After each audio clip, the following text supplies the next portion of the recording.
وہ دلہن بنی اس بیڈ پر بیٹھی اس کا انتظار کر رہی تھی۔ ابھی کچھ دیر پہلے ایک لڑکی اسے یہاں بٹھا کر گئی تھی۔ اس کے سسرال والے فوت ہو چکے تھے اور اس کے شوہر کے کوئی بہن بھائی بھی نہیں تھے۔ اس نے سرخ دوپٹے کا گھونگھٹ اٹھایا تھا اور کمرے کا جائزہ لینے لگی تھی۔ پورا کمرہ، ہر چیز سیاہ اور سفید رنگ کی تھی۔ فرنیچر سے لے کر پردے اور قالین، سب کچھ پورے کمرے کا جائزہ لینے سے اسے اندازہ ہوا کہ کمرے کے مالک کو شاید سیاہ اور سفید رنگ بہت پسند ہے۔ اس کے علاوہ پورے کمرے کو سرخ گلابوں سے سجایا گیا تھا۔ بستر پر بھی سرخ پتے بکھرے ہوئے تھے۔ بیٹھے بیٹھے اس کی کمر اکڑنے لگی تھی۔ اس نے گھڑی کی طرف دیکھا جہاں 12 بج رہے تھے۔ پھر اس نے تکیہ سیدھا کیا اور ٹیک لگا لی۔ اس کی شادی ارینج میرج تھی۔ اس نے صرف زویان کی تصویر دیکھی تھی۔ اس کے علاوہ وہ اس کے بارے میں کچھ بھی نہیں جانتی تھی۔ پتہ نہیں وہ کیسا ہوگا، اس کا مزاج کیسا ہوگا، وہ کچھ نہیں جانتی تھی۔ اس کے بھائی نے کہا تھا اور اس نے خاموشی سے شادی کر لی۔ یہی سب سوچتے سوچتے اس کی آنکھ لگ گئی تھی۔ کچھ دیر بعد وہ اچانک جاگی تو کمرہ ویسے کا ویسا تھا۔ شاید کوئی آیا ہی نہیں تھا کمرے میں۔ اس نے وقت دیکھا، 2 بج رہے تھے۔ اسے برا لگا، آنکھیں بھیگنے لگی۔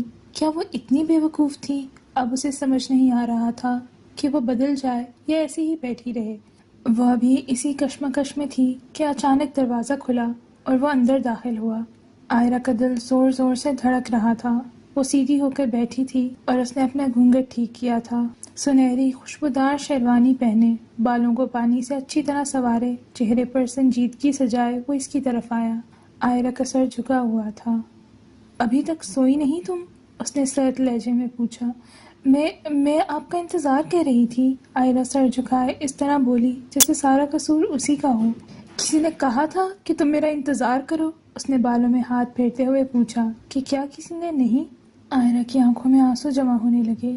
اسے زویان کے الفاظ پر اپنی بے عزتی محسوس ہوئی تھی۔ اگر کسی نے نہیں کہا تو اس سب کا کیا مطلب؟ تمہیں کیا لگ رہا تھا کہ میں کمرے میں آ کر تمہارا گھونگھٹ اٹھاؤں گا، تمہیں رومانس دوں گا یا تمہارے حسن کی تعریف کروں گا؟ اگر ابھی بھی تم یہ سب باتیں سن رہی ہو تو اپنی خوش فہمی ختم کر دو۔ اس کے گھونگھٹ سے ڈھکے سر کو دیکھتے ہوئے طنزیہ لہجے میں بولا۔ اس نے اپنی شیروانی اتار کر پھینک دی تھی اور آئرہ کے سامنے بینچ پر بیٹھا تھا، جبکہ آئرہ اپنی ناقدری پر رو رہی تھی۔ وہ تو سوچ بھی نہیں سکتی تھی کہ پہلی رات اس کا شوہر اس طرح کی توہین کر۔ زویان نے کہا، میں نے یہ شادی صرف اپنے دادا جان کے دباؤ میں کی ہے، ورنہ مجھے تمہیں بیوی بنانے کا کوئی شوق نہیں تھا۔ اس لیے آج سے اپنی حد میں رہو۔ اگر تم میرے ساتھ اس کمرے میں رہنا چاہتی ہو تو حدود کا خیال رکھنا، اور خبردار جو ایک بھی بات تم نے کمرے سے باہر نکالی، سمجھ لو کہ یہ آخری بار ہے۔ یہ کچھ نرم لہجے میں کہا تھا۔ آئرہ نے تیزی سے سر ہلاتے ہوئے کہا، اٹھو اور کپڑے بدلو۔ یہ حکم دیتے ہی وہ اٹھ کھڑا ہوا۔ آئرہ بھی اپنا بھاری لہنگا سنبھالتے ہوئے اٹھنے لگی۔ اور پہلے یہ گھونگھٹ اتارو، ایسا نہ ہو نیچے گر پڑو۔ اگر تم چاہتی ہو یہ نیک کام میں اپنے ہاتھوں سے انجام دوں تو ٹھیک ہے، زویان نے آہستگی سے مسکراتے ہوئے کہا اور اس کے قریب آ کر اس کا گھونگھٹ ہٹایا، اور وہیں اس کی مسکراہٹ چھین گئی۔ ہلکے پھلکے میک اپ میں نیوڈ لپسٹک لگائے، گھنی اور نرم پلکوں سے ادھر ادھر دیکھتی وہ زیان کو ایک لمحے کے لیے ساخت کر گئی تھی، اور 20 سال کی عمر کی وجہ سے چہرے پر چھائی معصومیت اس کے حسن میں اضافہ کر رہی تھی۔ زویان کو گمان بھی نہیں تھا کہ اتنی حسین لڑکی اس کے لیے سجے سورے بیٹھی ہوگی، لیکن پھر یاد آیا کہ اس کی شادی میں اس کی مرضی شامل نہیں تھی۔ وہ فوراً پیچھے ہٹ گیا۔ آئرہ گہری سانس لیتے ہوئے اپنا لہنگا سنبھالتی تیزی سے وہاں سے نکل گئی اور ڈریسنگ روم میں چلی گئی۔ زویان کو اپنی بے خبری پر غصہ آیا تھا۔ وہ بالوں میں ہاتھ پھیرتے ہوئے الماری سے اپنے کپڑے نکالتے واش روم میں بند ہو گیا تھا۔ اس شادی میں زویان کی ذرا سی بھی مرضی شامل نہیں تھی۔ وہ ابھی شادی نہیں کرنا چاہتا تھا، لیکن اس کے دادا جان کو اس کی شادی کا بہت شوق تھا۔ اوپر سے وہ اسے بار بار باور کروا رہے تھے کہ وہ 30 سال کا ہونے والا ہے اور اس کی عمر میں ان کے 2 بچے تھے، اور جب اس سب سے بھی بات نہیں بنی تو انہوں نے اسے 2-3 دھمکیاں دیں جن کا کافی اثر ہوا تھا اور وہ مجبور ہو کر ہاں کر دی تھی۔ لیکن اب وہ سارے بدلے اس معصوم سے لینے والا تھا۔ چینج کر کے وہ باہر آیا تو وہ ابھی تک ڈریسنگ روم میں تھی۔ زویان نے تمام لائٹس بند کر کے نائٹ لائٹ جلا کر بستر پر لیٹ گیا تھا۔ تبھی ڈریسنگ کا دروازہ کھلا تھا اور وہ باہر آ چکی تھی، ہلکے نیلے رنگ کا ڈریس پہنے، دوپٹہ گردن میں ڈالے، آنکھوں پر نیم بند پلکیں لیے، بازو رکھ کر بیڈ پر سیدھی لیٹی ہوئی زویان کو دیکھ رہی تھی۔ وہ واش روم میں گئی تھی، سارا میک اپ اب اچھی طرح دھونے کے بعد وہ باہر آ گئی۔ بال کھول کر برش کرنے کے بعد وہ اس الجھن میں تھی کہ کیا کرنا ہے۔ وہ خاموشی سے پاؤں کی طرف بڑھی۔ یہاں نہیں، صوفے پر لیٹو۔ نیا حکم عزت کے ساتھ ملا تھا۔ بے بسی سے اسے گھورتے ہوئے وہ صوفے پر لیٹ گئی۔ اچانک ایک زوردار تکیہ اس کے منہ پر لگا۔ اس نے تکیہ ہٹاتے ہوئے گھورتے ہوئے بیڈ کی طرف دیکھا۔ وہ بیڈ پر پھیل کے لیٹا تھا۔ آئرہ کو غصہ آیا تھا، لیکن پھر وہ تکیہ سر کے نیچے رکھ کر کروٹ بدل کر لیٹ گئی تھی۔ آنکھوں سے آنسو بہہ رہے تھے۔ اس نے یہ نہیں سوچا تھا کہ اسے ایسا ہمسفر ملے گا جو پہلی ہی رات اس کی اتنی بے عزتی کرے گا۔ روتے روتے وہ مختلف باتیں سوچتی ہوئی سو گئی۔ صبح زویان کی آنکھ کھلی تو وہ اٹھ کر بیٹھا تھا اور سب سے پہلی نظر اس کے صوفے پر سوئی ہوئی لڑکی کی طرف گئی تھی جو اس کی بیوی کے سائے میں تھی۔ اپنے کمرے میں اس نئے اضافے کو صبح صبح دیکھ کر اس کا موڈ خراب ہو گیا تھا۔ وہ غصے سے اٹھا تھا اور نہ جانے نکاح کی کشش تھی یا اپنی ملکیت کا احساس، اس کے قدم خود بخود صوبے کی طرف بڑھ گئے تھے جہاں وہ سو رہی تھی۔ وہ آہستہ آہستہ قدم بڑھاتا آئرہ کے قریب آیا تھا۔ سوتے ہوئے قریب پنجوں کے بل بیٹھتے زویان نے اس کے خوبصورت چہرے کو دیکھا تھا۔ وہ سوتے ہوئے معصوم سی گڑیا لگ رہی تھی۔ زویان کے دل نے اس بات کا اعتراف کیا تھا کہ وہ واقعی بہت حسین تھی۔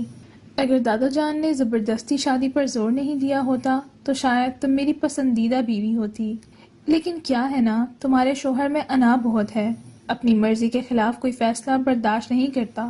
لیکن آج تمہاری وجہ سے میرے دادا جان نے مجھے مجبور کیا، یعنی مجھ پر تمہیں فوقیت دی۔ تم ان کے محروم دوست کی یتیم تھی تو انہیں اپنے دوست سے اتنا پیار تھا کہ اپنے پوتے کو قربانی کا بکرا بنا دیا، لیکن تم مجھ سے بہتری کی امید نہ رکھنا۔ وہ اس کے چہرے کی طرف دیکھ کر بولا تھا۔ پھر زویان نے ہاتھ بڑھا کر بال اس کے چہرے سے ہٹائے تھے۔ وہ تھوڑی سی مسکرائی تھی لیکن اس کی آنکھیں نہیں کھلی تھیں۔ اس کے شفاف چہرے کو دیکھ کر اسے دادا جان کی بات یاد آئی تھی۔ نکاح میں بہت طاقت ہوتی ہے جان، تم دیکھنا اس دن میرے سامنے بیٹھ کر تم خود اس لڑکی سے محبت کا اعتراف کرو گے اور میرا شکریہ ادا کرو گے۔ اس وقت وہ غصے میں جواب دیتا چلا جا رہا تھا، لیکن اب اسے لگ رہا تھا کہ چاہے دو بول میں محبت پیدا کرنے کی طاقت ہو یا نہ ہو، لیکن ایک دوسرے میں کشش پیدا کرنے کی صلاحیت ضرور ہوتی ہے۔ یہی سب سوچتے زویان نے ہاتھ پیچھے کیا تھا اور اس کی نیند پر حملہ کرتے اٹھا تھا۔ وہ تیزی سے قدم اٹھاتے ہوئے ڈریسنگ روم میں چلا گیا تھا۔ اپنے کپڑے لے کر وہ واش روم میں گیا تھا۔ کچھ دیر بعد شاور لے کر وہ باہر آیا تو وہ ابھی بھی سو رہی تھی۔ زویان نے گیلا تولیہ اس کے منہ پر پھینکا تھا اور خود بال بنانے لگا تھا۔ وہ ڈریسنگ ٹیبل کے سامنے کھڑا تھا۔ وہ گھبرا کر اٹھ بیٹھی تھی، لیکن جب اس نے ڈریسنگ ٹیبل کے سامنے کھڑے زویان کو دیکھا تو فوراً اس کے غصے کے نشان غائب ہو گئے۔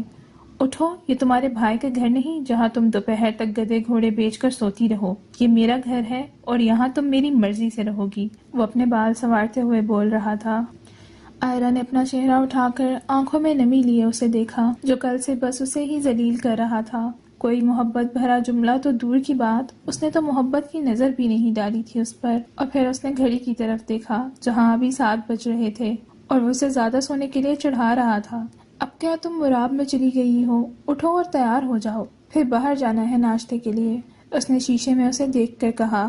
آئرہ نے اپنی بھیگی ہوئی آنکھیں صاف کی، اٹھ کر الماری سے اپنے کپڑے نکالے اور واش روم میں بند ہو گئی۔ زویان نے خود پر پرفیوم چھڑکنے کے بعد آئینے میں خود کو دیکھا، پھر موبائل اٹھا کر بستر پر بیٹھ گیا اور اس کے باہر آنے کا انتظار کرنے لگا۔ کچھ دیر بعد وہ شاور لے کر باہر آئی۔ ہلکے نیلے شیفون کی پیروں تک چھوٹی فراک پہنے وہ چھوٹی سی گڑیا لگ رہی تھی۔ اس کے گیلے بال کمر پہ پھیلے ہوئے تھے، دوپٹہ دائیں کندھے پر تھا اور اس کا سفید معصوم چہرہ اس وقت بے تاب سا تھا۔ آنکھیں سرخ ہو رہی تھیں، شاید رونے کی وجہ سے۔ زویان نے ماند آنکھوں سے اس کا جائزہ لیا تھا۔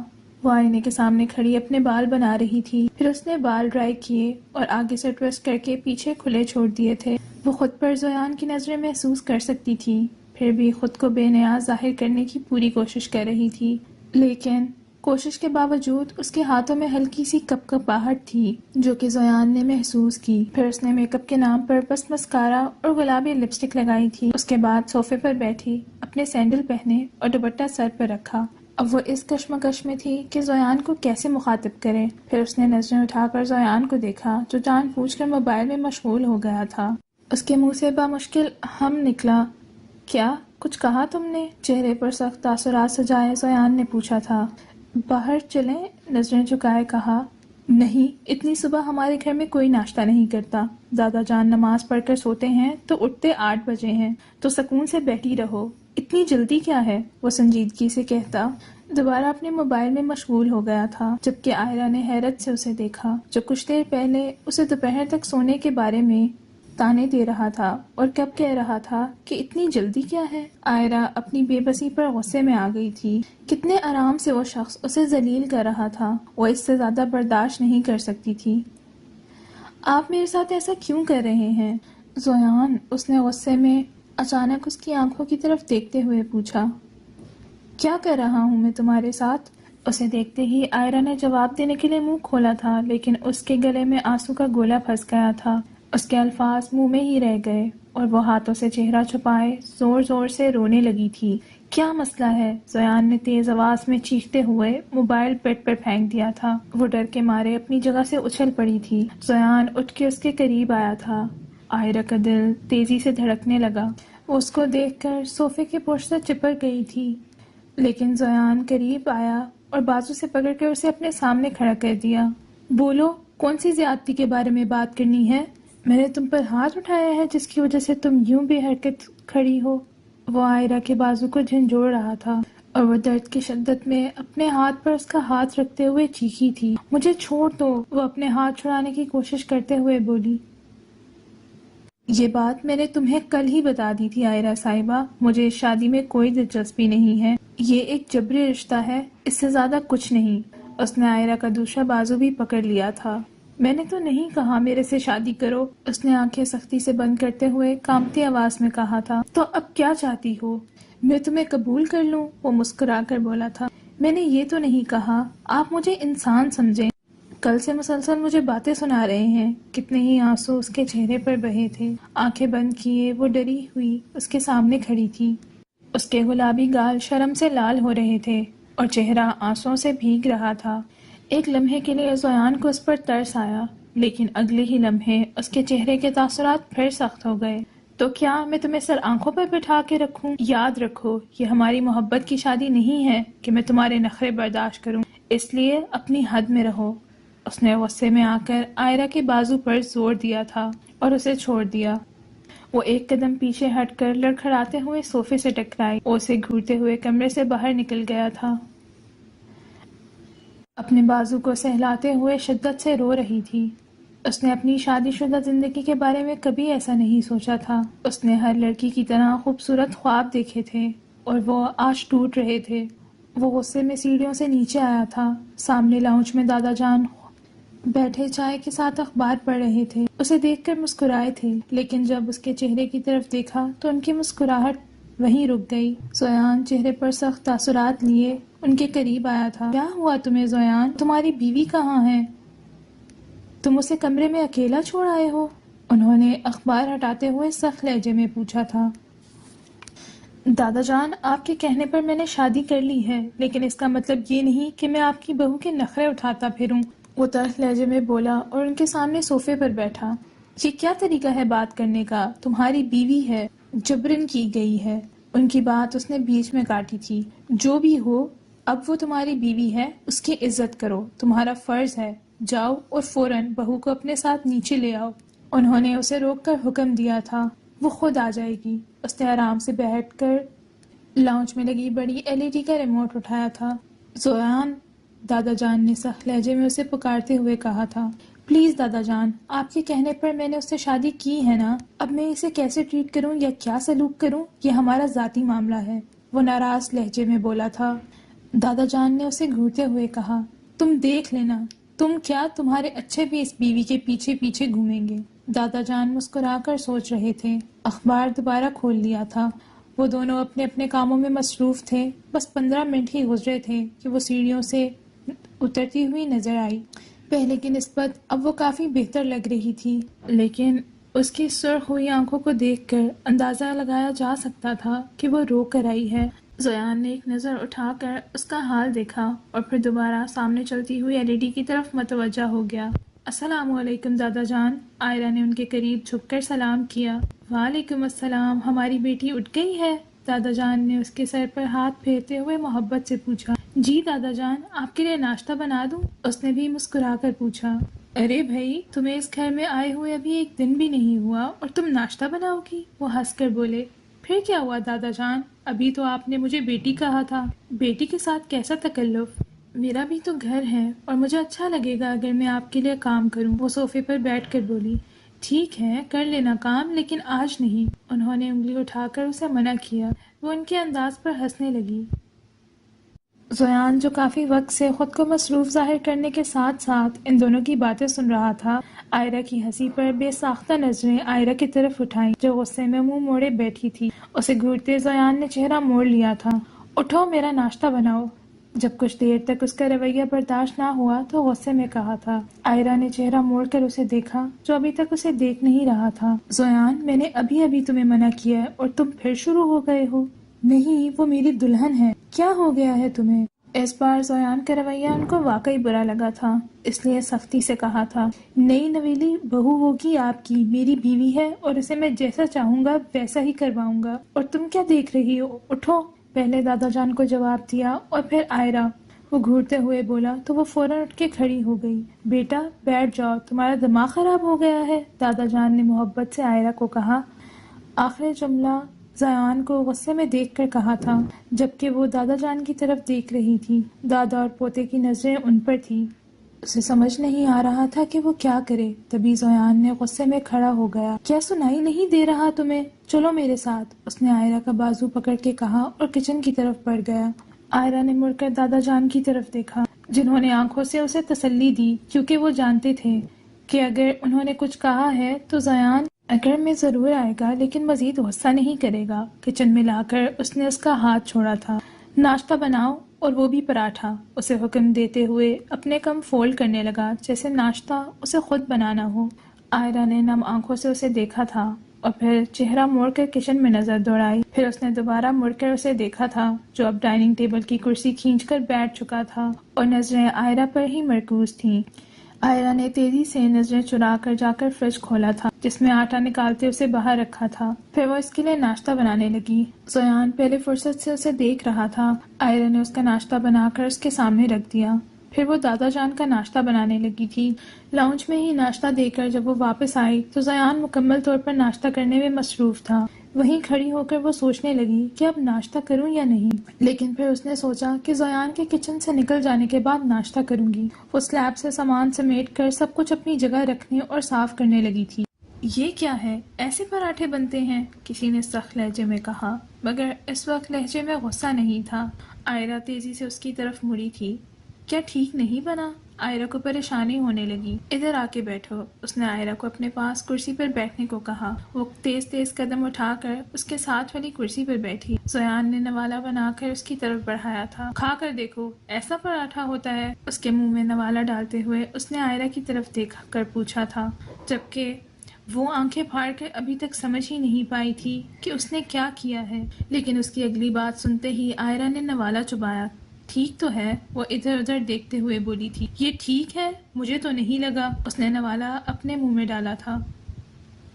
وہ چپ ہو گئی تھی۔ اب تمہاری سزا ہے، یہ پراٹھا تم میرے سامنے کھاؤ گی۔ زیان کے کہنے پر اس نے خاموشی سے ٹرے اپنی طرف کھسکائی اور چپ چاپ کھانے لگی۔ جیسے ہی اس نے آخری نوالا منہ میں ڈالا تھا، زیان اپنی جگہ سے اٹھ گیا۔ میں صرف ایک پراٹھا کھاتا ہوں، لیکن تم نے 2 بنا دیے تھے، اس لیے تمہیں کھلایا تاکہ آگے چل کر تمہیں یاد رہے۔ وہ اس کے قریب چل کر کہتے ہوئے باہر چلا گیا۔ عائرہ نے حیرت سے اس کی پشت کو گھورا، پھر اٹھ کر برتن سمیٹنے لگی۔ حیرت ہے، انسان ایسے بھی تو کہہ سکتا ہے کہ تمہاری فکر تھی کہ پتہ نہیں میرے جانے کے بعد ناشتہ کرو گی یا نہیں۔ وہ برتن سنک میں رکھتے ہوئے بڑبڑا رہی تھی۔ شاید زیان کہیں باہر چلا گیا تھا۔ پھر پورا دن اس نے دادا جان کے ساتھ گزارا تھا۔ رات کافی ہو چکی تھی لیکن وہ واپس نہیں آیا تھا۔ دادا جان تو کھانا کھا کر سو چکے تھے جو میں نے بنایا تھا، لیکن وہ کمرے میں آ کر کپڑے بدل کر صوفے پر لیٹ گئی تھی۔ پتہ نہیں کب آنکھ لگ گئی، لیکن ابھی کچھ ہی دیر گزری تھی کہ اسے اپنے چہرے پر کسی کی گرم سانس محسوس ہوئی۔ اس نے فوراً آنکھیں کھولی تو وہ پیچھے ہٹ گیا۔ زیان، عائرہ نے خوف اور حیرت سے اسے دیکھا تھا۔ کب سے اٹھا رہا ہوں، اتنا کون سوتا ہے؟ اٹھو اور کھانا دو مجھے۔ اپنی بات ختم کرنے کے لیے زیان نے بالوں میں ہاتھ پھیرتے ہوئے غصے میں کہا تھا۔ وہ فوراً اٹھ گئی تھی۔ مجھے کیا آپ یہاں کام کرنے کے لیے لائے ہیں؟ تھوڑی سی نیند کی مدھم کیفیت، اوپر سے اٹھتے ہی اسے نیا کام کا حکم۔ عائرہ کو غصہ آ گیا تھا، جس وجہ سے وہ اسے دیکھ کر بولی، تمہاری زبان کچھ زیادہ نہیں چل رہی؟ زیان نے اسے ڈانٹتے ہوئے کہا۔ کیا میں بول بھی نہیں سکتی؟ وہ صوفے سے اٹھا کر اپنا دوپٹہ کرتے ہوئے منہ بنا کر بولی تھی۔ زیان نے اس کے انداز پر مسکراہٹ چھپائی تھی، لیکن وہ اپنے تاثرات چھپاتے ہوئے غصے میں بولا تھا، یہ اپنی لمبی چوڑی باتیں میرے سامنے کرنے کی ضرورت نہیں ہے۔ زیان کو گھورتے ہوئے وہ کچن میں چلی گئی تھی۔ جا کر کھانا لے کے آؤ۔ اس کے کمرے سے نکلنے کے بعد وہ ہنس کر اپنے کپڑے نکالنے لگا تھا۔ یار، یہ لڑکی ہر بار مجھے اپنی طرف کیوں کھینچ لیتی ہے، اور وہ بھی اتنی پیاری لگتی ہے۔ اپنے کپڑے نکالتے ہوئے وہ الماری بند کرتے ہوئے خود سے بولا، یعنی دادا جان کی پسند تمہیں بھی پسند آنا شروع ہو گئی ہے؟ دل سے آواز آئی تھی، لیکن وہ اپنے دل کو دباتے ہوئے واش روم میں چلا گیا۔ کھانا لے کے جب وہ کمرے میں آئی تو وہ موبائل پکڑے صوفے پر بیٹھا تھا۔ اس کے گیلے بال ماتھے پہ بکھرے ہوئے تھے۔ عائرہ نے یہ سوچ کر تیزی سے اس کے لیے کھانا گرم کیا تھا کہ جیسے ہی کھانا شروع کرے گا وہ دوبارہ سو جائے گی، لیکن جب اسے اپنے صوفے پر آرام سے بیٹھا دیکھا تو اسے اور زیادہ غصہ آیا۔ اس نے آنکھیں سختی سے بند کی اور پھر کھولی۔ تہذیب کے دائرے میں رہتے ہوئے کھانے کی پلیٹ سامنے رکھی اور خود آہستہ آہستہ قدم اٹھاتے ہوئے بیڈ پر جا کر بیٹھ گئی۔ اس کی آنکھیں نیند کی وجہ سے بند ہو رہی تھیں اور وہ اب اسے دیکھ رہی تھی جو موبائل استعمال کرتے ہوئے آہستہ آہستہ کھانا کھا رہا تھا۔ عائرہ نے اس کے انداز پر دانت پیسے تھے۔ وہ بیٹھی بیٹھی ہی بیڈ کران سے ٹیک لگائے بیٹھی تھی اور اگلے چند لمحوں میں وہ یوں ہی بیٹھے بیٹھے سو گئی تھی۔ زیان نے کھانا کھاتے ہوئے نظریں اٹھا کر اس کی طرف دیکھا تو اسے سوتے دیکھ کر اس کے ہونٹ خود بخود مسکرا گئے تھے۔ کھانے سے فارغ ہو کر وہ اس کے قریب آیا تھا، جسے نیند اتنی پیاری تھی کہ بیٹھے بیٹھے ہی سو گئی تھی۔ زیان نے اسے پکڑ کر بستر پر آرام سے لٹایا تھا، پھر اس پر کمبل ٹھیک کیا، لائٹس بند کی اور دوسری طرف لیٹ گیا۔ عائرہ کی طرف مڑتے ہوئے اس کے معصوم اور حسین چہرے کو دیکھ کر زیان نے ہاتھ اس کی طرف بڑھایا تھا۔ محبت سے اس کے گال پر ہاتھ پھیرتے زیان نے اسے بازو سے پکڑ کر اپنے قریب کر لیا تھا اور اس کے حسن پر آنکھیں بند ہو گئی تھیں اور چند ہی لمحوں میں وہ سو گیا تھا۔ صبح جب عائرہ کی آنکھ کھلی تو خود کو زیان کے اتنے قریب لیٹے دیکھ کر وہ فوراً اٹھ گئی تھی۔ اس کے اٹھنے پر زیان کی آنکھ بھی کھلی تھی۔ تمہیں نظر نہیں آ رہا میں سو رہا تھا؟ تم آرام سے نہیں اٹھ سکتی تھی؟ زیان نے غصے سے اسے دیکھتے ہوئے کہا۔ میں یہاں کیا کر رہی ہوں؟ عائرہ نے اپنے دماغ پر زور دیتے ہوئے کہا۔ تم رات یہیں سو گئی تھی اور اوپر سے چپک کر سو رہی تھی۔ پوری رات مجھے نیند بھی نہیں آنے دی۔ عائرہ کی آنکھیں پھٹی کی پھٹی رہ گئی۔ وہ نیند میں بھی ایسی حرکت کیسے کر سکتی تھی؟ اسے شرمندگی ہوئی تھی، اس لیے وہ کچھ کہے بغیر فوراً وہاں سے اٹھ گئی۔ اس کی رفتار دیکھ کر زیان مسکرایا اور کروٹ بدلتے دوبارہ آنکھیں بند کر لی تھی۔ وہ سب ناشتہ وغیرہ کر کے اب لاؤنج میں بیٹھے تھے، تب دادا جان نے ایک لفافہ زیان کی طرف بڑھایا۔ یہ تم دونوں کی چنار گاؤں جانے کی ٹکٹیں ہیں، کل ہی تم دونوں چنار گاؤں جا رہے ہو۔ یہ کیا ہے دادا جان؟ دادا جان کی بات پر دونوں نے اپنی جگہ پہلو بدل دیا تھا۔ دادا جان، آپ کی بات مان کر میں نے اس لڑکی سے شادی کر لی ہے، لیکن آپ کیا چاہتے ہیں؟ وہ ٹکٹوں والا لفافہ ٹیبل پر پھینک کر بولا تھا۔ تم جا رہے ہو اور یہ میرا حکم ہے، اور یہی دن تو ہوتے ہیں گھومنے پھرنے کے لیے، اس لیے تم دونوں جا رہے ہو۔ انہوں نے حکم ادب سے دیا تھا۔ میں نہیں جا رہا۔ اگر آپ کی بہو کو گھومنے پھرنے کا اتنا شوق ہے تو اسے اکیلے بھیج دیں۔ وہ کھڑا ہو گیا۔ زیان، اگر تم نہیں گئے تو سمجھ لو تمہارا اور میرا ہر تعلق ختم۔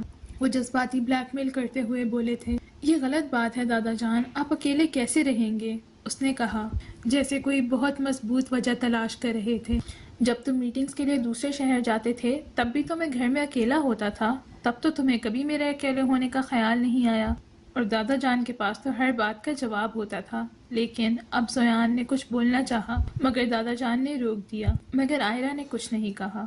تم نے سن لیا، تم جا رہے ہو تو جا رہے ہو، دادا جان کے سخت انداز پر اس نے اپنے بالوں میں ہاتھ پھیرا۔ ٹھیک ہے پھر ہم چلیں گے، تیاری کر لو۔ جا کے وہ پہلے دادا جان سے اور پھر اسے کہتے ہوئے وہاں سے چلا گیا۔ بیٹا یہ ابھی مجھ سے ناراض ہے اس لیے ایسا کر رہا ہے، لیکن تمہیں یہ ثابت کرنا ہے کہ میرا فیصلہ واقعی بہتر تھا۔ زیان کے جانے کے بعد آئرہ جو ککوں کی طرح کھڑی تھی اسے تسلی دی گئی۔ آئرہ نے آہستہ سے سر ہلا دیا اور ٹکٹ اٹھا کر وہاں سے چلی گئی۔ کمرے میں آ کر وہ ادھر ادھر گھومنے لگی تھی۔ اس کا مستقبل کیا ہوگا وہ نہیں جانتی تھی۔ شام کو اس نے اپنی ساری پیکنگ کر لی تھی۔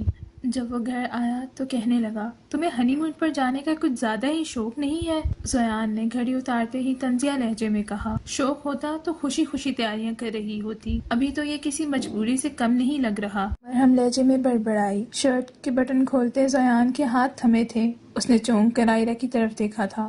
تو کون تمہیں مجبور کر رہا ہے؟ نہ جاؤ۔ زیان نے شرٹ کے باقی بٹن کھولتے ہوئے کہا، میں صرف دادا جان کی وجہ سے جا رہی ہوں۔ آئرہ نے بھی جیسے ظاہر کیا کہ اسے بھی کوئی شوق نہیں ہے جانے کا۔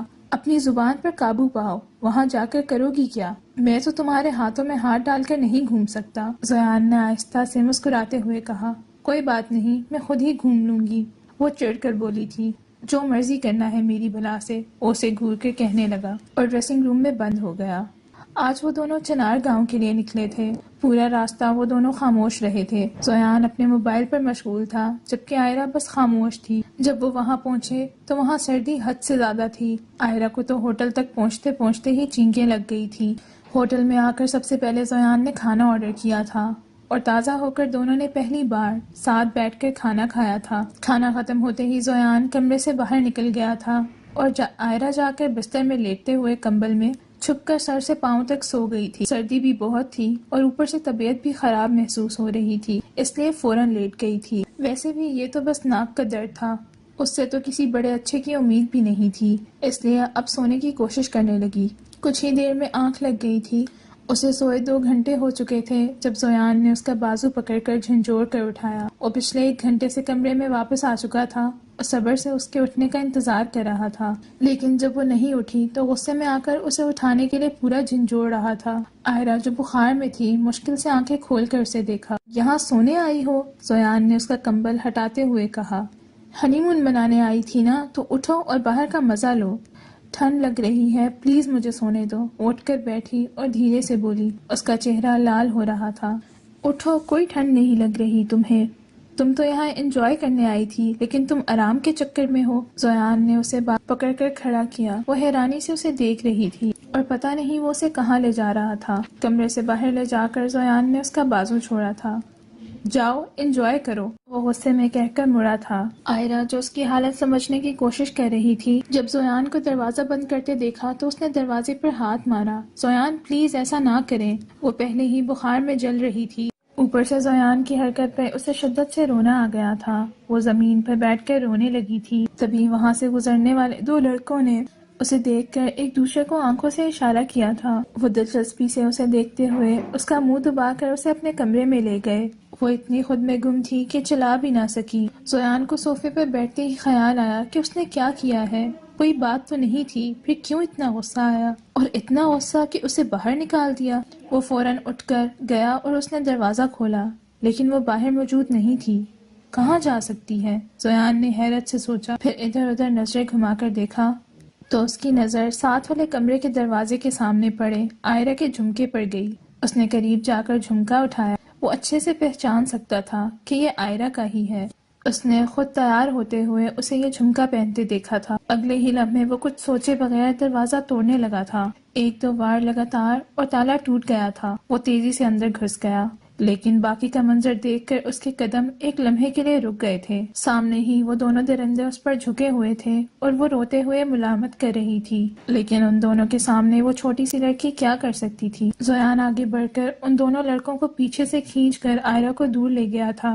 آئرہ نے آنکھیں کھول کر دیکھا تو زیان ان لڑکوں کی پٹائی کر رہا تھا۔ یہ دیکھ کر اسے زیان اس وقت کسی فرشتے سے کم نہیں لگ رہا تھا۔ اس کی آنکھوں سے مسلسل آنسو ٹپک رہے تھے۔ وہ اپنی ٹوٹی ہوئی دیوار کے پاس کھڑی زیان کو ان لڑکوں کی بری طرح پیٹتے دیکھ رہی تھی ان دونوں لڑکوں کی حالت بری خراب کرتے ہوئے زیان نے انہیں چھوڑ کر آئرہ کی طرف دیکھا، جس کا پورا بدن کانپ رہا تھا اور چہرہ آنسوؤں سے بھیگا ہوا تھا۔ زیان خود سے ناراض تھا کہ اس نے اسے کمرے سے باہر نکالا۔ کوئی لڑکا چھوڑتے ہوئے اس کے قریب آیا۔ آئرہ نے آنکھیں بند کر لیں۔ اسے لگا اب وہ پھر کچھ کہے گا، لیکن اگلے ہی پل زیان نے اسے بازو سے تھام کر نرمی سے اپنے سینے سے لگایا تھا۔ اس کے مضبوط حصار میں آتی آئرہ شدت سے رونے لگی تھی۔ زیان کو اس کے وجود سے نکلتی آگ محسوس ہو رہی تھی، وہ بخار میں تپ رہی تھی۔ زیان نے اس کی کمر سہلاتے ہوئے نرمی سے اس کے بالوں پر لب رکھے تھے، اسے لیے کمرے سے باہر نکل گیا تھا۔ اپنے کمرے میں جا کر اس نے سب سے پہلے مینیجر کو کال کی اور سب کچھ بتایا کہ وہ ان لڑکوں کو دیکھ لے۔ آئرہ بس کرو، اتنا کیوں رو رہی ہو؟ انہوں نے کچھ نہیں کیا۔ وہ بیڈ پر بیٹھی روتی ہوئی آئرہ کے سامنے بیٹھ کر بولا، میں واقعی معذرت خواہ ہوں، اگر آپ مجھے نہیں نکالتے تو ایسا کچھ نہیں ہوتا۔ وہ ہچکیاں لیتے ہوئے بولی تھی۔ زیان واقعی شرمندہ تھا۔ اس نے آئرہ کا ہاتھ تھام کر معافی مانگی تھی۔ اس نے کہا کہ مجھے ایسا نہیں کرنا چاہیے تھا۔ اس کے آنسو کم ہو گئے تھے، لیکن وہ ابھی بھی زیان کی طرف نہیں دیکھ رہی تھی۔ زیان نے اس کا دوسرا ہاتھ بھی تھام لیا تھا اور دونوں ہاتھ ایک ہاتھ میں پکڑ کر دوسرے ہاتھ سے اس نے آئرہ کا چہرہ اپنی طرف موڑنے کی کوشش کی تھی، لیکن اس نے سر ہلاتے ہوئے اس کا ہاتھ پیچھے جھٹکنے کی کوشش کی تھی، مگر اس کی گرفت مضبوط تھی۔ زیان نے اس کا چہرہ اپنی طرف کرتے ہوئے اس کے ہاتھ چھوڑ دیے، پیار سے اس کے بال سنوارتے ہوئے جھکا، اس کے دونوں گال چومے۔ آئرہ کی نظریں جھکی ہوئی تھیں۔ زیان نے اس کا چہرہ تھوڑا سا پکڑ کر اوپر اٹھایا تھا۔ سوری، مجھے اندازہ نہیں تھا کہ ایسا ہو جائے گا، میں واقعی معذرت خواہ ہوں یار، زیان نے اس کی جھکی ہوئی پلکوں کی طرف دیکھتے ہوئے کہا تھا۔ آئرہ کا ابھی کوئی ارادہ نہیں تھا اسے معاف کرنے کا، اس نے منہ غصے سے پھیر لیا تھا۔ آپ میرے ساتھ بات نہ کریں، مجھے آرام کرنا ہے، میری طبیعت ٹھیک نہیں ہے، پیچھے ہٹیں، وہ اس کے ہاتھ جھڑک کر بولی تھی۔ زیان اس کی طبیعت کا خیال رکھتے ہوئے پیچھے ہٹ گیا۔ وہ پھر سے کمبل اوڑھ کر لیٹنے لگی تھی جب زیان نے اسے روکا تھا۔ ناراض رہنا، لیکن 1 منٹ رک جاؤ، پہلے دوائی لے لو پھر سو جاؤ، اور اگر پھر بھی آرام نہ آئے تو ہم ڈاکٹر کے پاس چلیں گے۔ زیان نے اپنی بات پر اس کے غصے سے سرخ ہونے والے چہرے کو دیکھ کر مسکراہٹ چھپائی تھی۔ اب ناراض بھی ہوں تو اس کی مرضی سے ہوں گی، آئرہ نے بستر کے کونے سے ٹیک لگاتے ہوئے دل پر ہاتھ رکھ کر سوچا تھا۔ تبھی زیان دوائی لے کر آیا تھا۔ کیا معافی کی تھوڑی سی بھی گنجائش نہیں ہے؟ زیان نے اسے دوائی تھماتے ہوئے مسکراہٹ بنا کر پوچھا تھا۔ آئرہ نے اپنی مسکراہٹ کو خوب دبا کر دیکھا، پھر اسے گھورتے ہوئے کچھ کہے بغیر اس نے دوائی لے لی۔ زیان کو اس کا یہ انداز بڑا اچھا لگ رہا تھا۔ یہ انسان میری ناراضگی کو سنجیدگی سے کیوں لے رہا ہے؟ آخر وہ غصے میں سوچتی رہی اور کمبل میں لیٹ گئی۔ تھوڑا سا بخار اور کچھ دوائی کا اثر تھا کہ کچھ ہی دیر میں اس کے چہرے پر لالی آنے لگی تھی۔ زیان صوفے پر بیٹھے اسے دیکھتا رہا، پھر جب اسے یقین ہو گیا کہ وہ سو گئی ہے تو زیان بستر پر آ کر اس کے قریب لیٹ گیا تھا۔ زیان کمبل کے اندر گھستے ہوئے اس کا معصوم چہرہ دیکھ رہا تھا جو اس وقت سرخ ہو رہا تھا۔ بڑی بڑی حسین آنکھیں اس وقت بند تھی۔ زیان نے اس کی پلکوں کو چھوا تھا، پھر نرمی سے مسکراتے ہوئے اسے اپنے قریب کر لیا۔ آئرہ نے آہستہ آہستہ آنکھیں کھول کر اسے دیکھا، لیکن وہ ابھی بھی پوری طرح ہوش میں نہیں تھی، اس لیے اگلے ہی لمحے وہ اس کے سینے پر سر رکھ کر دوبارہ سو گئی۔ زیان کو پورا یقین تھا کہ اگر وہ ہوش میں ہوتی تو سب سے پہلے اسے دور کرتی۔ مسکرا کر سوچا، اس نے آئرہ کے ماتھے پر ہونٹ رکھے تھے اور کچھ ہی دیر میں خود بھی سو گیا تھا۔ جب آئرہ کی آنکھ کھلی تو وہ کافی بہتر محسوس کر رہی تھی، سر درد اور بخار میں کمی محسوس ہو رہی تھی، لیکن زیان کو قریب دیکھ کر وہ پیچھے ہٹنا چاہتی تھی، مگر وہ اسے اپنی باہوں کے حصار میں قید کیے لیٹا تھا۔ اس کا بازو آئرہ نے اپنے اوپر سے ہٹانا چاہا تھا، لیکن اس کی گرفت مضبوط تھی، پھر مضبوط ہوتے وہ ویسی ہی لیٹی رہی۔ چہرہ اٹھا کر اس نے زیان کی طرف دیکھا جو سوئے ہوئے کوئی بہت شریف انسان لگ رہا تھا۔ آئرہ نے اسے دیکھ کر سوچا تھا۔ زیان کے بال ماتھے پہ بکھرے ہوئے تھے، مگر کھڑی ناک، ہلکی ہلکی داڑھی، گلابی لب، اور وہ ایک پرکشش مرد تھا۔ آئرہ نے شاید پہلی بار اسے غور سے دیکھا تھا، پھر اس نے ہاتھ بڑھا کر زیان کے بال ماتھے سے ہٹائے تھے۔ پھر نہ جانے اس کے دل میں کیا سنائی دیا کہ آئرہ نے تھوڑا اوپر اٹھتے ہی جا کے ماتھے پر لب رکھ دیے۔ آپ یہ سب میرے جاگتے ہوئے بھی کر سکتی ہیں بیگم صاحبہ، میں روکوں گا نہیں، زیان نے بند آنکھوں سے ہی مسکراتے ہوئے کہا تھا۔ آئرہ کی آنکھیں پھٹی کی پھٹی رہ گئیں، یعنی وہ جاگا ہوا تھا؟ شرمندگی کے مارے چھپنے کے لیے بھی کوئی جگہ نہیں ملی تھی۔ اس نے زیان کے ہی سینے میں اپنا چہرہ چھپایا تھا۔ آئرہ کو اپنی شرمندگی کے ساتھ ساتھ اس پر غصہ بھی آیا تھا جو اس کا مذاق اڑا رہا تھا۔ ایسے کیوں شرما رہی ہو یار؟ بس یہی تو کہا ہے میں نے کہ میرے جاگنے کا انتظار ہی کر لیتی۔ ویسے شکریہ کہ میری آنکھ وقت پر کھل گئی، ورنہ پتہ نہیں تم میرے ساتھ کیا کیا کرتی۔ زویان مصنوعی پریشانی سے بولا تھا۔ آئرہ نے غصے سے چہرہ اٹھا کر اسے دیکھا تھا۔ پہلی بات تو یہ کہ میں تمہاری جیسی نہیں ہوں، میں کوئی ایسی نہیں ہوں جو دوسروں کی نیند کا فائدہ اٹھائے، اور دوسری بات اگر میں کچھ کر بھی دیتی تو کیا آپ بھی میرے لیے کچھ بھی کر سکتے ہیں؟ وہ اس کی آنکھوں میں دیکھ کر بولی تھی۔ شاید زیان کی تھوڑی دیر پہلے چھائی ہوئی نرمی کا ہی اثر تھا کہ اب وہ بغیر ڈرے اس کی آنکھوں میں دیکھ کر بات کر رہی تھی۔ زیان نے پھر سے ہنس کر کہا تھا، پیچھے ہٹو، مجھے تم سے بات نہیں کرنی، تم میرا مذاق اڑا رہے ہو۔ وہ اس سے دور ہونے کی کوشش کر رہی تھی۔ اس نے غصے میں آ کر کہا تھا، ساتھ ہی اس کی آنکھیں نم ہو گئی تھیں۔ کون مذاق اڑا رہا ہے یار، بتاؤ مجھے، زیان نے حیرت سے پوچھا تھا۔ آئرہ اسے گھور رہی تھی اور اس کا بازو اپنے اوپر سے ہٹانے کی کوشش کر رہی تھی۔ زیان نے اس کی مزاحمت دیکھ کر اس کی دونوں کلائیاں تھام کر اسے سیدھا کیا اور اس پر جھک گیا۔ آئرہ کی ساری مزاحمت پانی کی طرح ختم ہو گئی تھی۔ زیان نے اس کے بازو تکیے پر دائیں بائیں پن کر دیے تھے۔ اب بتاؤ کیا کہہ رہی تھی؟ زیان نے اس کی آنکھوں میں دیکھتے ہوئے پوچھا تھا۔ آئرہ کے منہ سے ایک بھی لفظ نہیں نکلا تھا۔ میں تمہارا مذاق اڑا رہا تھا؟ زیان نے پھر پوچھا تھا۔ آئرہ ابھی تک کچھ نہیں بولی تھی۔ مجھے ایک موقع دو تمہارے سارے گلے شکوے مٹانے کا، بالکل بھی مایوس نہیں کروں گا تمہیں، زیان نے شرارت سے کہا تھا۔ آئرہ نے اپنی شرمندگی چھپا لی۔ زیان باری باری اس کی آنکھوں میں دیکھ رہا تھا۔ سوری فار ایوری تھنگ آئرہ، میں صرف دادا جان کے ساتھ ضد میں تمہارے ساتھ پہلے دن سے وہ سب کر رہا تھا، ورنہ مجھے تمہارا معصوم چہرہ پسند تو اسی دن آ گیا تھا جب پہلی بار تمہیں اپنی دلہن کے طور پر دیکھا تھا۔ زیان نے سنجیدگی سے اسے کہا تھا۔ آئرہ کی آنکھوں میں نمی آ گئی تھی۔ تم نے مجھے اتنی سختی سے ڈانٹا تھا۔ آئرہ کو اپنے ساتھ جو بھی زیادتیاں ہوئی تھی سب یاد آ گئی تھیں۔ تم ساری زندگی مجھے ڈانٹتی رہو، میں تمہیں روکوں گا نہیں، زیان نے اس کے گال کو پیار سے چھو کر کہا تھا۔ اب ہاں بس پھر غصے میں تھپڑ ضرور مار دینا۔ آئرہ نے ناک سکیڑی۔ زیان کی ہنسی پھر سے بلند ہوئی۔ یار اب الزام تو مت لگاؤ مجھ معصوم پر، زیان نے اپنی آنکھیں دکھائی۔ تم معصوم بالکل بھی نہیں ہو، وہ آنکھیں سکیڑ کر گھورتے ہوئے بولی۔ اچھا بھائی، اپنی ہر کوتاہی کے لیے میں کان پکڑ کے معافی مانگ لیتا ہوں۔ زیان نے فوراً دونوں ہاتھ کانوں پر رکھ لیے تھے۔ آئرہ ہنسی، لیکن اس نے چھپا لیا۔ اچھا میں سٹ سٹینڈ کروں کیا؟ وہ آئرہ کو کوئی جواب نہیں دیتا دیکھ کر کھڑا ہونے لگا۔ تبھی آئرہ نے ہنستے ہوئے اس کا بازو پکڑ لیا۔ اپنی بیوی کو منانے کے لیے اتنے بڑے ہو کر بھی سٹ سٹینڈ کریں گے؟ میں کچھ بھی کر سکتا ہوں۔ زیان مسکراتے ہوئے اپنی ناک اس کی ناک سے ٹچ کر گیا۔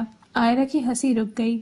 چلو زیان کہیں باہر چلتے ہیں۔ زیان کو آمادہ دیکھ کر وہ تیزی سے بولی، کوئی ضرورت نہیں، تم یہاں آتے ہی بیمار ہو گئی ہو۔ زیان نے اس کی چالاکی سمجھتے ہوئے فوراً منع کر دیا۔ آئرہ نے دھمکی دیتے ہوئے کہا، اگر تم مجھے نہیں لے جاؤ گے تو میں کبھی تم سے دوبارہ بات نہیں کروں گی۔ یار یہ نہ کرنا، اب تم میرے بغیر بات کیے میرے بغیر گزارا نہیں کر پاؤ گے۔ چلو اٹھو باہر چلتے ہیں۔ زیان یہ سن کر پیچھے ہٹ گیا۔ آئرہ مسکراتے ہوئے اٹھ کھڑی ہوئی۔ یہ بات نہیں تھی کہ وہ واقعی آئرہ کی دھمکی سے ڈر گیا تھا، اگر چاہتا تو اسے اپنے پاس روک سکتا تھا، لیکن وہ آئرہ کو اپنی محبت کا احساس دلانا چاہتا تھا، یہ بتائے بغیر کہ وہ کتنی اہم ہے۔ اور پھر چند ہی لمحوں بعد ہاتھوں میں ہاتھ ڈالے مختلف جگہوں پر گھومتے ہوئے وہ دیکھنے والوں کے لیے ایک آئیڈیل جوڑا لگ رہا تھا۔ زیان کی کسی بات پر وہ ہنستی تو کبھی شرماتی، وہ زیان کو اور بھی دیوانہ بنا رہی تھی۔ زیان کو یقین ہو گیا تھا کہ دادا جان نے بالکل ٹھیک کہا تھا، مگر اب بس واپسی کا انتظار تھا تاکہ وہ انہیں بتا سکے کہ ان کا فیصلہ بالکل درست ہے۔